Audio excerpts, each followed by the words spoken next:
बार बार पूछे जाने वाले सवालों की लिस्ट मिल जाए तो परीक्षा आसान हो जाएगी ना।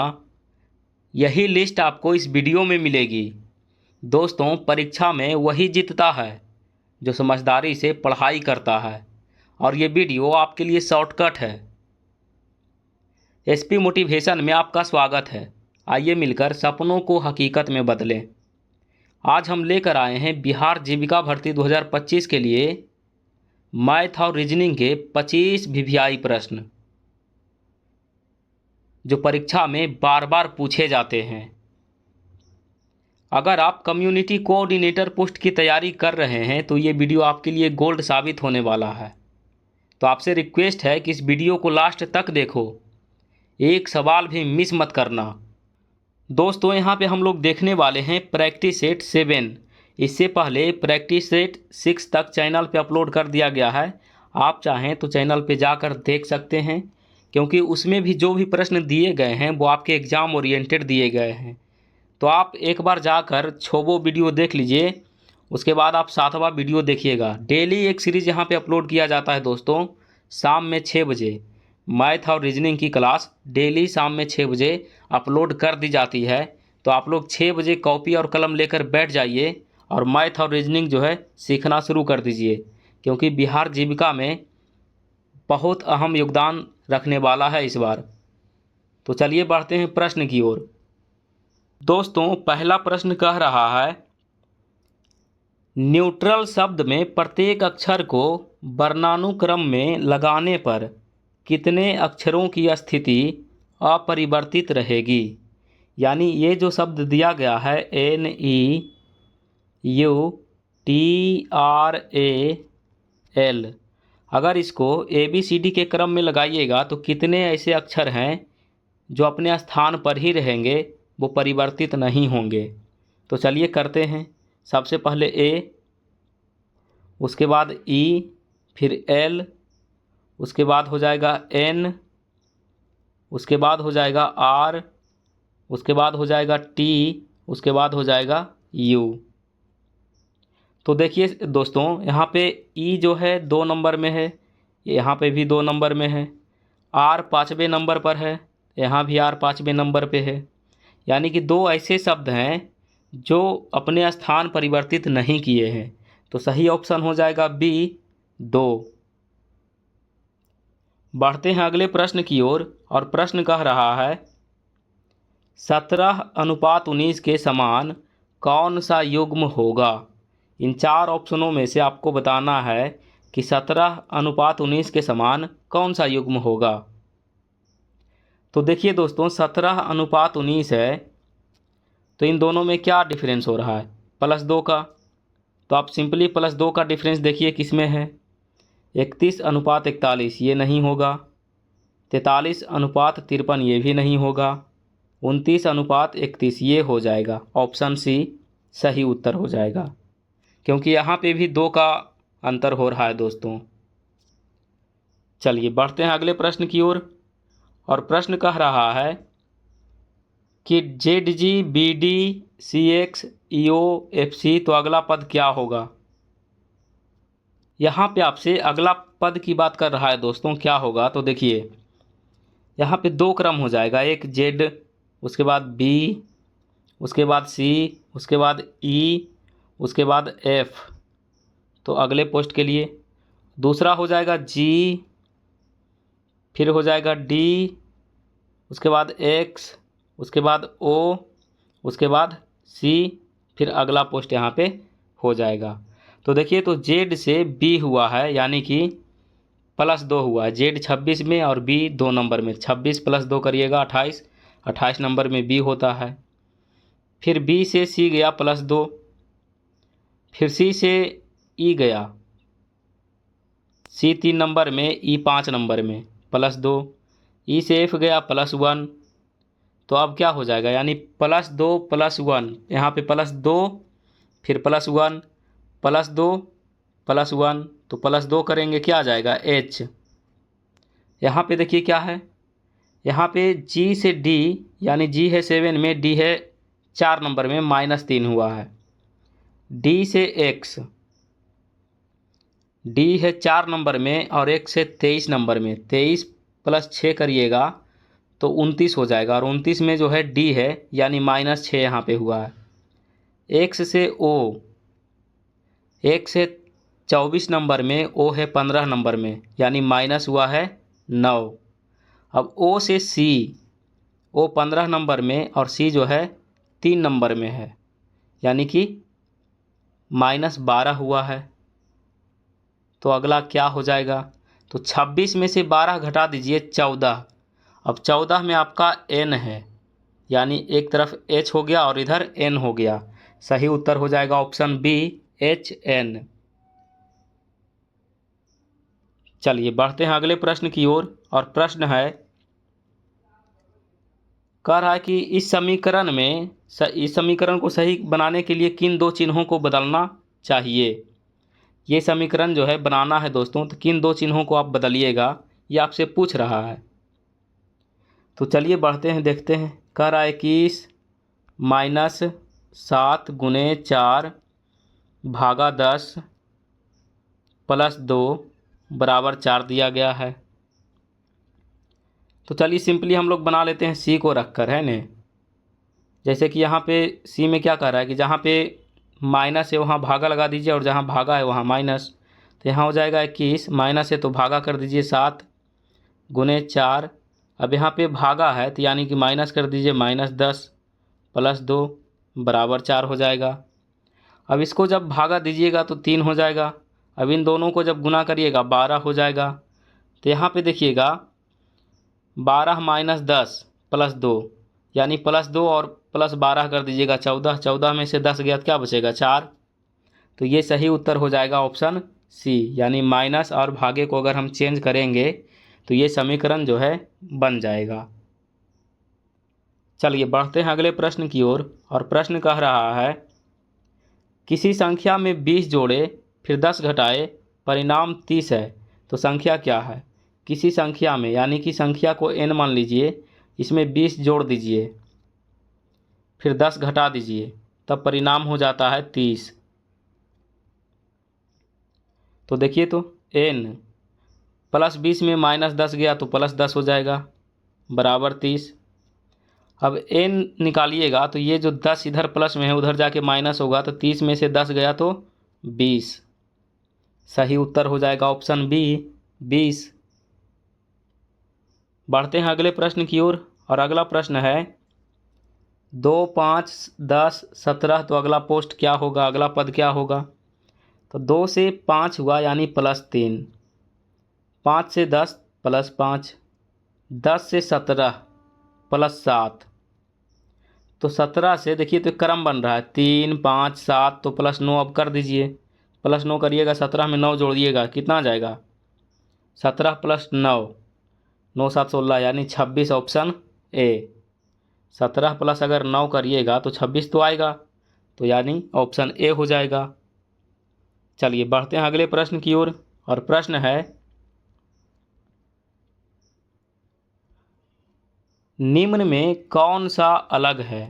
निम्न में से कौन सा अलग है? देखिए, सेव, केला, संतरा, आलू, तो ये तीनों फल है दोस्तों, और ये आपका सब्जी है, तो ये अलग है आलू, ऑप्शन डी। चलिए बढ़ते हैं अगले प्रश्न की ओर, और प्रश्न है, इनमें से कौन सा भिन्न है यानी अलग है। कुत्ता, बिल्ली, गाय, शेर, तो सही उत्तर हो जाएगा ऑप्शन डी शेर, क्योंकि ये तीनों पालतू जानवर है, कुत्ता, बिल्ली, गाय, लेकिन शेर जो है जंगली जानवर है, तो ऑप्शन डी हो जाएगा। अगला प्रश्न है, एक नगर की जनसंख्या 1 साल में 2% बढ़ी। प्रारंभिक जनसंख्या 50,000 थी, 1 वर्ष बाद जनसंख्या क्या होगी।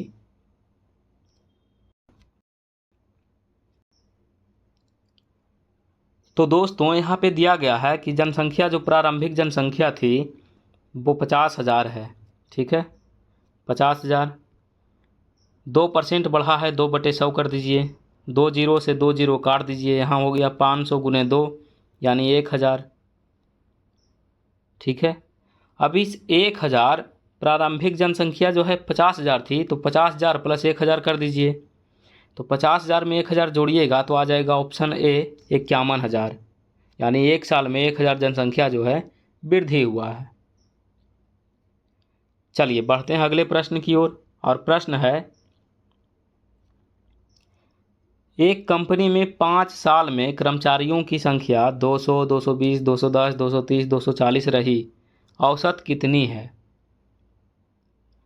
तो जितना ये दिया गया है उतने ही संख्या से भाग दे दीजिए जोड़कर, औसत आ जाएगा। तो चलिए जोड़ दीजिए 200 प्लस 220 प्लस 210 प्लस 230 और प्लस 240। अब इन सभी को जोड़ दीजिए, 1 2 3 4 5, तो 5 से भागा दे दीजिए। जब इन सभी को जोड़िएगा दोस्तों तो आ जाएगा 1100। 1100 आ जाएगा बटे 1100 और बटे 5। अब इसको जब काटिएगा 1100 में भागा दीजिएगा 5 से, तो बचेगा 240 और यही 240 जो है सही उत्तर हो जाएगा। चलिए बढ़ते हैं अगले प्रश्न की ओर। और प्रश्न कह रहा है, एक राशि 5 साल में 30,000 से 36,000 बनती है, सरल ब्याज पर दर ज्ञात कीजिए। देखिए 30,000 से 36,000 हो रहा है और आपसे दर पूछ रहा है, तो दर बराबर फॉर्मूला लगाइएगा दोस्तों, ब्याज गुने 100, ब्याज गुने 100 बटे मूलधन गुने समय, मूलधन गुने समय। इसी फॉर्मूला पे बनेगा दोस्तों, ठीक है। तो चलिए देखिए यहाँ पे जो है 30,000 से 36,000 हो रहा है, दर बराबर ब्याज, तो ब्याज यानी 30,000 से 6,000 बढ़ गया है, 36,000 तो 6,000 गुने 100 हो जाएगा बटे मूलधन गुने समय, मूलधन 30,000 है तो 30,000 हो गया, गुने समय जो है 5 वर्ष है तो 5 हो गया। 3 शून्य यहाँ काट दीजिए, 3 शून्य यहाँ काट दीजिए, 1 शून्य यहाँ, 1 शून्य यहाँ काट दीजिए। 3 से 6 काटिएगा 2 बार में, यानी कि हो गया 5 से 10 काटिए 2 बार में, यानी 2 गुने 2 करिएगा 4, यानी 4% की यहाँ पे वृद्धि हुई है, ऑप्शन बी। चलिए बढ़ते हैं अगले प्रश्न की ओर। और प्रश्न है, 850 मीटर की दूरी 45 सेकंड में ट्रेन तय करती है, वही गति 1 घंटे में कितनी दूरी तय करेगी? तो ये भी सिंपल सा प्रश्न है दोस्तों। देखिए मीटर में ऑलरेडी दिया गया है, तो 850 मीटर जो है कितनी समय में, 45 सेकंड में, 45 से भागा दे दीजिए। अब जब इसको काटिएगा तो आ जाएगा 18.89, यानी 18.89 मीटर प्रति सेकेंड। अब कह रहा है 1 घंटे में, 1 घंटे में। अब 1 घंटे में तो ये हो गया चाल, यानी 18.89 हो गया चाल। 1 घंटा में होता है 3600 सेकेंड, क्योंकि यहाँ पे सेकेंड है ना, और यहाँ मीटर में भी है, मीटर प्रति सेकेंड। तो 1 घंटा में होता है 3600 सेकेंड, 3600 सेकेंड से गुना कर दीजिए। इन दोनों को जब गुना करिएगा दोस्तों तो आ जाएगा 68,000 मीटर, ठीक है, 68,000 मीटर, यानी कि ऑप्शन बी हो जाएगा 68 किलोमीटर। तो अगला प्रश्न है दोस्तों, कह रहा है किसी कंपनी में पुरुषों का औसत वेतन 52 रुपया है और महिलाओं का 42 रुपया है, कुल औसत 50 रुपया है, तो महिलाओं का कितना प्रतिशत है, यह आपसे पूछा जा रहा है। तो पुरुष वाला 52 हो जाएगा तो x मान लीजिए, महिलाओं वाला ये 42 है तो y मान लीजिए, बराबर 50, क्योंकि कुल औसत कितना है 50। अब दोनों तरफ जो है 100 से गुना कर दीजिए, ठीक है। तो ये हो जाएगा 52 इंटू 100 माइनस 22, और ये हो जाएगा प्लस 42 22 बराबर 50 गुने यहाँ पे 100 हो जाएगा, ठीक है। अब 52 गुने 22 या 52 गुने 100 करिएगा तो ये हो जाएगा 5200 माइनस 52 गुने 22 तो 52 हो जाएगा, प्लस 42 22 ये रह जाएगा, बराबर 50 गुने 100 करिएगा तो ये हो जाएगा 5000। ठीक है, अब आगे बढ़ते हैं इसको मिटाकर। तो देखिए -52 प्लस 42 कितना बचेगा, -10 बराबर, ये जो 5200 इधर है, ये जो 5200 है वो उधर जाएगा तो 5000 में 5200 घटेगा तो बचेगा 200।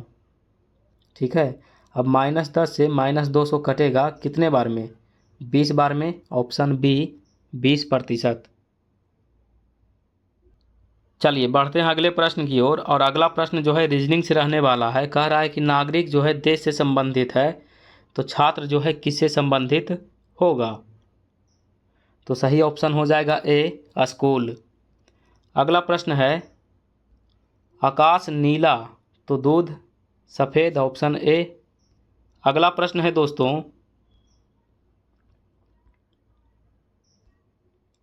दिल्ली भारत तो काठमांडू नेपाल, ऑप्शन ए। अगला प्रश्न है ठंड गर्मी का वैसा ही संबंध है जैसे दुख किसका, खुशी का, ऑप्शन बी। अगला प्रश्न है शेर जंगल तो मछली पानी, ऑप्शन बी।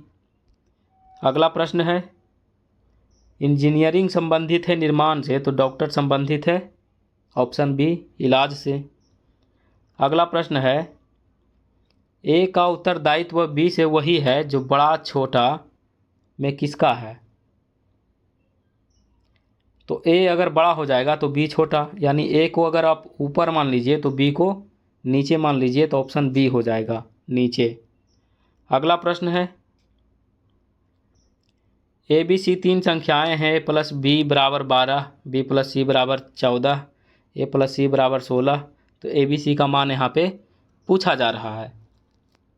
तो तीनों को जोड़ दीजिए दोस्तों, यानी ए प्लस बी बराबर 12, बी प्लस सी बराबर 14, ए प्लस सी बराबर 16। इन सभी को जोड़िए तो यहाँ पे आ जाएगा 2 गो ए हो जाएगा, एक ये 2A 2B प्लस 2C। अब इन सभी को जोड़िएगा तो जोड़ने पर कितना आ जाएगा, 42। अब इन दोनों में से 2 कॉमन ले लीजिएगा यहाँ पे, तभी तो ए बी सी का मान आ जाएगा। 2 कॉमन आएगा तो 2 से ये काटिएगा 21 बार में, यानी ए प्लस बी प्लस सी का मान आ गया 21। ठीक है, अब आपको क्या करना है कि इस 21 में से आपको ए प्लस बी प्लस सी करके बी प्लस सी पहले घटा लेना है। तो यानी 21 में से 14 घटाइए तो कितना बचा, 7। फिर 21 में से 16 घटा दीजिए, कितना बचेगा, 5। फिर 21 में से 12 घटाइएगा, कितना बचेगा, 9। तो देखिए तो 7 5 9, 7 5 9, ऑप्शन ए सही उत्तर हो जाएगा। अगला प्रश्न है दोस्तों निश्चित अक्षरों के समूह में ऑड वन आउट चुने, KNIF FONC RSNO VZRU। इसमें से आपको चुनना है कि कौन सा विषम है, ये बताना है। तो देखिए संबंध पता करिए, K11 में, N14 में, I9 में और F6 में। उसी प्रकार F जो है 6 में, O15 में, N14 में और C3 में। कोई संबंध नज़र नहीं आ रहा है। अब इसको देखिए R जो है 18 में, S19 में और ये हो जाएगा N14 में, O15 में। उसी प्रकार इसको देखिए V है 22 में, Z है 26 में, R है 18 में, U है 21 में। संबंध नहीं पता चल रहा है, लेकिन इसका ये संबंध पता चल रहा है कि देखिए RS प्लस 1 NO प्लस 1 हुआ है, यानी कि ऑप्शन C हो जाएगा RSNO। ये दोनों जोड़ा है, R plus S N plus O। अगला प्रश्न देख लेते हैं दोस्तों। और अगला प्रश्न कह रहा है यदि एक संख्या 5 से विभाजित करने पर शेष 2 आता है तो उसी संख्या को 10 से विभाजित करने पर शेषफल कितना आएगा।